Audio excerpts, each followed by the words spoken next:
1974 में भारत ने परमाणु परीक्षण किया और भारत पर तमाम देशों ने प्रतिबंध लगा दिया। इसके विरोध में भारत को भारी अंतर्राष्ट्रीय दबाव का सामना करना पड़ रहा था और इसी दबाव में श्रीमती इंदिरा गांधी ने श्रीलंका को मनाने का कार्य किया और श्रीलंका से ही 1976 में यूनाइटेड नेशन जनरल असेंबली का अध्यक्ष होने वाला था। 1976 में वे बने भी थे। उनका नाम था हैमिल्टन शर्ली अमर सिंह है, ठीक है। और श्रीलंका में नॉन अलाइन मूवमेंट गुटनिरपेक्ष आंदोलन का सम्मेलन भी होने वाला था, यानी श्रीलंका का कद इस समय बढ़ा हुआ था और श्रीमती गांधी भारी अंतर्राष्ट्रीय दबाव के बीच श्रीलंका से अपने संबंध को और मजबूत करना चाहती थी, ठीक है। जो प्रतिबंध पूरी दुनिया से लग रहा था भारत पर, उस प्रतिबंधों के दौर में अपने पड़ोसी को साथ रखना चाहती थी, मना के रखना चाहती थी, संबंध सुधारना चाहती थी। और इसी क्रम में श्रीमती इंदिरा गांधी ने संसद से पूछे बगैर और भारतीयों से चर्चा किए बगैर इस द्वीप को श्रीलंका को सौंप दिया। इस द्वीप का नाम है कच्चा तीवू द्वीप, जो अभी चर्चा का विषय बना हुआ है। पिछले दिनों हमारे प्रधानमंत्री श्री नरेंद्र मोदी के द्वारा इस द्वीप की चर्चा की गई और कहा गया इस द्वीप को देखकर, पीएम ने कहा कि इस द्वीप को देखकर श्रीमती इंदिरा गांधी ने, जो कांग्रेस की पीएम थी, भारत भारती के अंग भंग का प्रयास किया। उन्होंने भारत के अंग भंग करने का आरोप लगाया। किस पर आरोप लगाया? कांग्रेस पर। और यह द्वीप फिर से चर्चा में आ गया। द्वीप का नाम क्या है? कच्चा तीवू द्वीप, ठीक है। प्रधानमंत्री पर आरोप लगाया गया था। राहुल गांधी कांग्रेस के जो है सांसद, उन्होंने आरोप लगाया था कि मणिपुर में भारत माता की हत्या हुई है। जवाब में मोदी जी ने कहा कच्चा तीवू द्वीप देकर 74-76 में ही कांग्रेस ने हत्या की थी, भारत माता का अंग भंग किया था। खैर, जो ये राजनीतिक विवाद है, कच्चा तीवू द्वीप के सभी पहलुओं पर हम लोग बात करेंगे। ये द्वीप है क्या? देख रहे हैं ये द्वीप कहाँ है? कहाँ है? पाक स्टेट। ये पाक स्टेट है, ठीक है। कभी मद्रास का गवर्नर हुआ करता था रॉबर्ट पाक, संभवतः उन्हीं के नाम पर ये पाक स्टेट पड़ा।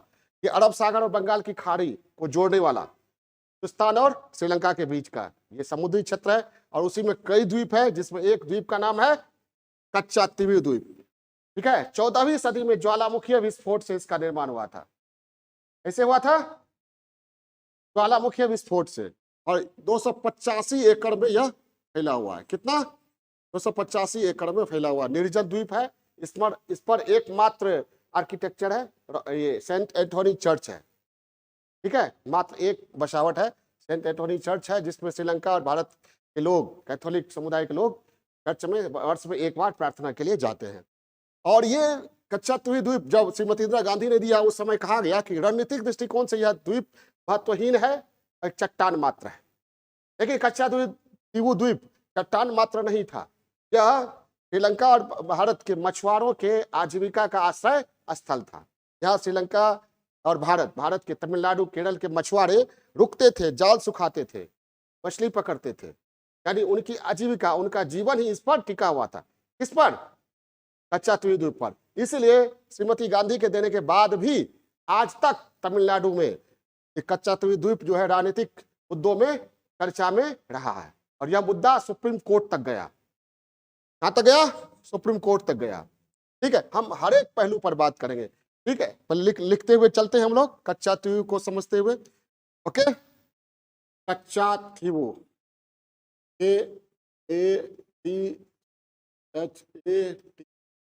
KATHEEVU ऐसे लिखिएगा, कच्चा तीवू आइलैंड, ठीक है। हिंदी में कच्चा तीवू भी कहते हैं, कच्चा तीवू भी कहते हैं, ठीक है। अभी हाल में चर्चा में कब आया? अविश्वास प्रस्ताव पर बहस के दौरान। ये इसका परिचय कहाँ स्थित है? यह सबसे पहले तो ये कब ये हुआ? 14वीं सदी में ज्वालामुखी विस्फोट से निर्मित। क्षेत्रफल 285 एकड़। भारत के रामेश्वरम और श्रीलंका के नेंदु द्वीप किबू श्रीलंका के बीच पाक जल संधि, पाक स्ट्रेट में स्थित। ठीक है, की अवस्थिति पर देख लिया हम लोग। इसकी ऐतिहासिक पृष्ठभूमि देखते हैं। ऐतिहासिक रूप से यह रामनाथ साम्राज्य, इतिहास तमिलनाडु में रामनाथपुरम है। ठीक है, ये जो है ये रामनाथपुरम था, ये देख रहे हैं यहाँ भी लिखा हुआ है, ये रामनाथ साम्राज्य, ये यहाँ से ऐसे था रामनाथ साम्राज्य। रामनाथ साम्राज्य कहा गया कि ये रामनाथ साम्राज्य की जमींदारी में था।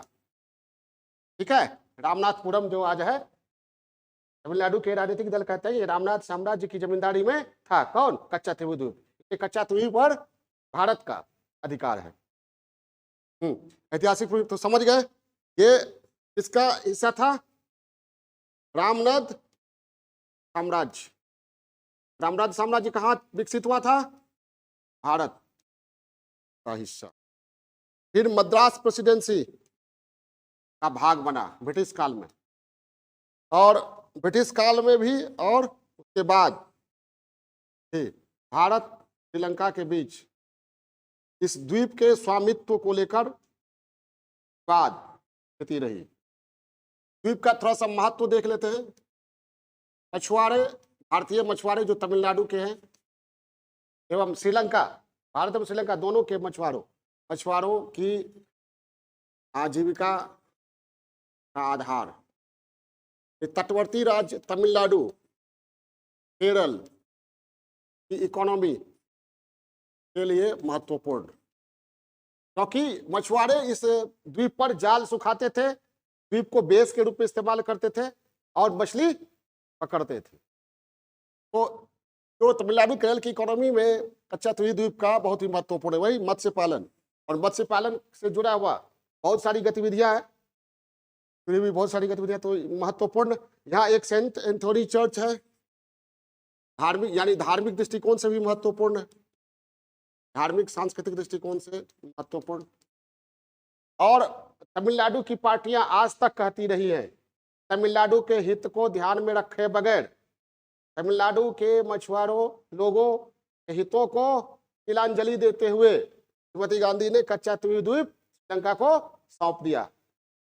यानी तमिलनाडु में आज भी ये राजनीतिक मुद्दा है, तमिलनाडु में राजनीतिक दृष्टिकोण से महत्वपूर्ण। और तमिलनाडु वाले केंद्र पर आरोप लगाते रहे हैं, यानी केंद्र राज्य संबंध को भी ये प्रभावित करता है भारत में। ठीक है, अब इसका स्थानांतरण जो हुआ उसके बारे में बात करते हैं हम लोग। 1974 में भारत श्रीलंका समुद्री समझौता हुआ, स्थानांतरित कर दिया गया। समझौते के तहत स्वामित्व दे दिया गया, किसको? श्रीलंका को, कच्चाथीवी द्वीप सौंप दिया गया। कब हुआ यह समझौता? 1976। लेकिन 1974 में जो समझौता हुआ था उसमें भारतीय मछुआरों को जाल सुखाने की अनुमति दी गई थी, कि भारतीय मछुआरे जाएंगे, जाल सुखाएंगे, सेंट एंथोनी चर्च में बिना वीजा के जा सकेंगे। लेकिन 1976 में फिर United Nation Convention on the laws of seas की जरूरत के अनुसार फिर समझौता हुआ, और इस समझौते में अंतरराष्ट्रीय समुद्री सीमा रेखा का परिसीमन किया गया। क्या हुआ? अंतरराष्ट्रीय समुद्री सीमा रेखा MBL का परिसीमन किया गया श्रीलंका और भारत के बीच, और यह द्वीप श्रीलंका की तरफ पड़ गया। फलतः द्वीप पूरी तरह श्रीलंका के हिस्से में चला गया, और आज अंतिम रूप से कहा जाता है कि अंतिम रूप से 76 में ही भारत सरकार ने श्रीलंका को सौंप दिया, और कच्चाथीवी पर श्रीलंका की संप्रभुता को भारत ने स्वीकार कर लिया। कब हुआ ये? 74-76 में। ठीक है, फिर भी श्रीलंका के मछुआरे वहां जा रहे थे। इस बीच 1983 से 2009 तक श्रीलंका में तमिल युद्ध चला, गृह युद्ध। तो कच्चाथीवी द्वीप पर श्रीलंका का ध्यान कम रहा। ठीक है, तो भारतीय मछुआरे आराम से जाते आते थे। लेकिन 2009 के बाद भारतीय मछुआरे जब जाने लगे, श्रीलंका ने कच्चा तूई पर अपने अधिकार को सुरक्षित करने के लिए कठोरता से मछुआरों का दमन आरंभ किया। भारतीय मछुआरों को कहा जाता है गोली तक मार दी जाती है, मछुआरों को पकड़ के जहाज, उनके नाव छीन लिए जाते हैं। तो कई मछुआरे श्रीलंका के जेल में सड़ रहे हैं, ठीक है। और मछुआरों की आजीविका वही है, क्या करें मछुआरे, ठीक है। तो मछुआरों का और वहां के लोगों की यह हमेशा आरोप रहता है कि केंद्र ने उनके जीवन को, ठीक है, बलि वेदी पर चढ़ा दिया। पड़ोसी से संबंध सुधारने की बलि वेदी पर तमिलनाडु के मछुआरों का हित बलिदान कर दिया। तो 2009 के बाद यह मामला फिर ये हुआ, संवेदनशील हुआ, और आज भी संवेदनशील बना हुआ है, ठीक है। जैसा कि हमारे प्रधानमंत्री ने कहा कि ये तमिलनाडु के जो राजनीतिक दल है जिन्होंने विपक्ष इंडिया में शामिल हुआ है, इंडिया के गठन में भूमिका निभाई है, वे हमको चिट्ठी लिखते हैं, मोदी जी कच्चा तिबू द्वीप फिर से श्रीलंका से ले लीजिए। पूछिए ये इंडिया में क्या कर रहे हैं, ये कांग्रेस के साथ क्या कर रहे हैं। कांग्रेस ने ही तो कच्चा तिबू द्वीप दिया था, किसको, श्रीलंका को। खैर ये राजनीतिक मुद्दा है, उसमें हम नहीं जाएंगे। अब मैंने कहा कि ये ऐसा क्यों किया इंदिरा गांधी ने, क्यों स्थानांतरित किया था, क्या थी मजबूरी इंदिरा गांधी की। इंदिरा गांधी तो जुझारू महिला थी, 71 में पाकिस्तान से युद्ध किया, बांग्लादेश को अलग कर दिया, छोड़ने वाली नहीं। फिर कच्चा तिबू क्यों दे दिया, ठीक है, क्यों स्थानांतरित किया, ये पहले ही बता दिया मैंने। क्या 1974 में भारत ने क्या किया था, परमाणु परीक्षण, और भारत पर भारी अंतरराष्ट्रीय दबाव। और इसी समय क्या था, श्रीलंका में नेम का शिखर सम्मेलन होने वाला था। श्रीलंका से कौन यूनाइटेड नेशन जनरल असेंबली के अध्यक्ष बनने वाले थे, जो बाद में बने भी। कौन बने, हैमिल्टन कर्ली अमर सिंह 1976 में बने थे। तो श्रीलंका के इन पहलुओं को देखकर श्रीमती गांधी ने संसद से या भारतीय लोगों से विचार विमर्श किए बगैर श्रीलंका को कच्चा तिबू द्वीप देकर संबंध मधुर कर लिया कि कम से कम पड़ोस में तो अच्छे मित्र, पड़ोस से मित्रता को मजबूत बनाए रखे। ये श्रीमती गांधी का ये था, ठीक है। लेकिन उन्होंने क्या किया, भारत के लोगों से या संसद से विचार विमर्श नहीं किया। शायद उनको लगा होगा कि विचार विमर्श करेंगे तो कोई भी तैयार नहीं होगा, इसे चुपचाप दे दिया गया।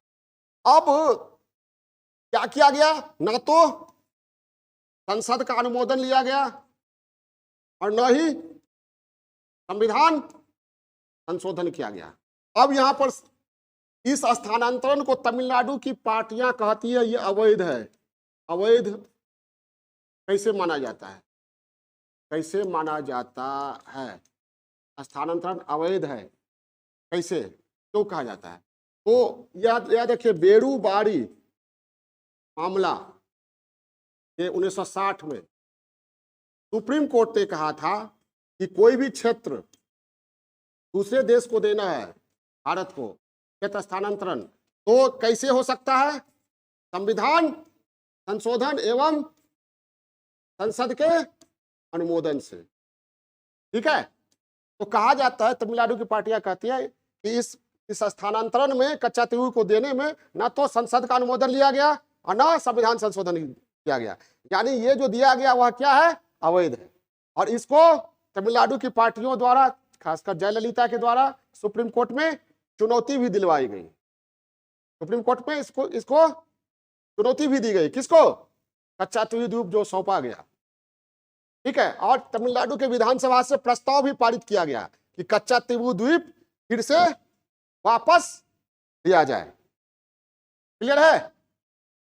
अब यहां पर ये देखिए कि श्रीलंका का रुख क्या है, श्रीलंका क्या करेगा। श्रीलंका तो अपना दावा तो जताएगा ही ना श्रीलंका। अच्छा, भारत सरकार का मानना था कि ये इस पर संप्रभुता मानना है, अभी भी संप्रभुता किसकी है, कच्चा तिबू, श्रीलंका की है, कच्चा तिबू पर भारत सरकार स्वीकार करती है। भारत सरकार ने सुप्रीम कोर्ट में भी कहा है। तो श्रीलंका संप्रभुता का दावा करता है, जो काफी हद तक उचित है, क्योंकि समझौते जबरदस्ती श्रीलंका ने नहीं लिया है ना, समझौते से लिया है। श्रीलंका क्या कहता है 1974 73 के समझौते के आधार पर किया गया है। अच्छा, एक चीज और चर्चा में है कि श्रीलंका वालों का कहना है कि हमने बदले में वेज बैंक द्वीप दिया था इंडिया को। ऐसे इंडिया नहीं दिया, क्या दिया था? वेज बैंक द्वीप। एक देखे हम गूगल पर, ये कहीं से मिला ये इंफॉर्मेशन, वेज बैंक द्वीप दिया था हमने, इसलिए इंडिया ने हमें कच्चा तीवू दिया। ठीक है। अब कई श्रीलंकाई नेता जो है, कई श्रीलंकाई नेता असंवेदनशील बयान देते हैं। वे कहते हैं कि भारतीय मछुआरे आते हैं, उन्हें पकड़ लो, जेल में रखो या गोली भी मार सकते हो। श्रीलंकाई नौसैनिकों को कहते हैं, समझ भाई बात, असंवेदनशील बयान हुआ यह। तो अब क्या करना चाहिए? भारतीय मछुआरों के हित, हाँ, क्योंकि श्रीलंका से हम फिर से समझौता के तहत श्रीलंका को सौंपा गया है स्वेच्छा से, तो जबरदस्ती उसे हस्तगत करने का प्रयास करना उचित नहीं होगा।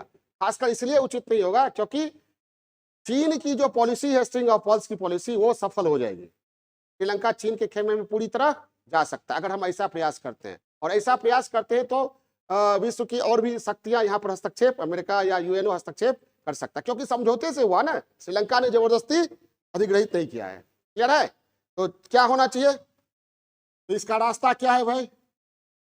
लेकिन मछुआरों को हम छोड़ भी नहीं सकते हैं, हमारे लोग हैं, उनकी आजीविका को सुरक्षित करना है। तो चर्चा और बातचीत द्वारा मुद्दे को सुलझाने का प्रयास किया जा सकता है। हाँ, कूटनीतिक दबाव बनाया जा सकता है। इसलिए कच्चा तूई तो वो लौटाएगा नहीं। हाँ, भारतीय मछुआरों वे अगर जाते हैं, उन्हें गोली ना मारा जाए, ठीक है, उनके हितों को सुरक्षित रखा जाए, उनके साथ अमानवीय व्यवहार ना हो, ठीक है। कूटनीतिक दबाव डाला जा सकता है, आर्थिक रूप से श्रीलंका को प्रभावित कर भारतीय मछुआरों के हितों को सुरक्षित किया जा सकता है। ओके, तमाम पहलुओं पर हम लोगों ने बात कर लिया। कच्चा तीवू तो महत्वपूर्ण है, क्यों दिया गया, क्या जरूरी था, अब क्या जरूरी है, राजनीतिक पहलू क्या है, संघात्मक व्यवस्था में केंद्र राज्य विवाद का भी विषय है, वगैरह वगैरह। प्रधानमंत्री मोदी ने इसकी चर्चा किया है, ठीक है। अब पूरे साल ये पीटी मेंस का विषय या आम बहस का विषय भी बना रहेगा। अभी पार्लियामेंट में गूंजा है कच्चा तीवू, अगला इलेक्शन में भी गूंजेगा।